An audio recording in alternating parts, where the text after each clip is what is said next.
Hi there, I'm John from CNCKing.com, and today we're making a whole bunch of custom stainless steel tags.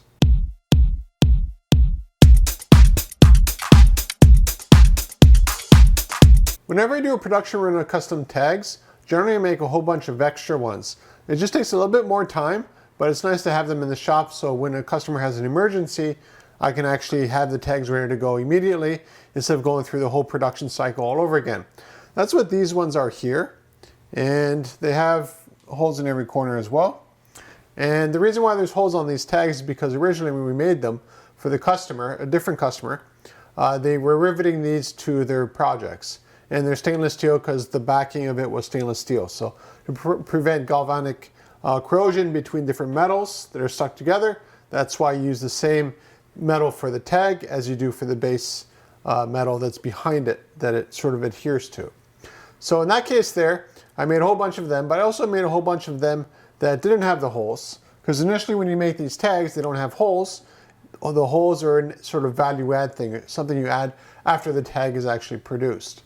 And for this customer here, we went back and forth a little bit, but at the end of the day, it was just more efficient to actually rivet the holes. Have holes to rivet onto their project. And that's what these are here. Now obviously the video that you see here is sped up. Galvo is fast, but it's not this fast doing the depth that I required for this job here. Now when it comes to actually producing these tags, we have a variety of different methods to make them. In this case here, it's stamped. And the dead giveaway that it's stamped is if you look at the holes in all four corners, you notice there's a bit of a divot. So right away, that's stamped. That's a giveaway. Also along the edges, you can see it's a little bit rounded. That's what stamping produces. If we use our plasma cutter, you'll see a little bit of a burned edge all the way along. And if we laser cut it, you sort of see the same thing. It's just the edges are a lot smoother. Again, it depends on thickness and the gauge of the steel and the type of steel we're actually cutting out.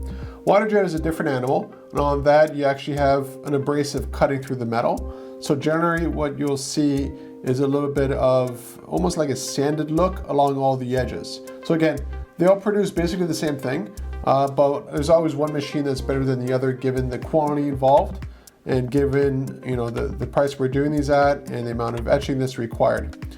Now we can also do deep fiber etching, so we go a lot deeper in the plate than just a couple passes like you see here. And the advantage of that is that when you run your finger over it, you can definitely feel some depth to it. That's good for applications where the customer needs to paint it and you still need to see the etching. If you paint this, you might see the etching, you might not. But if we go deep, the paint just covers it, but it doesn't totally cover it and you can still very much read it. Now when it comes to fiber laser etching, unlike any other methods, it's completely permanent, never fade, crack, peel over time.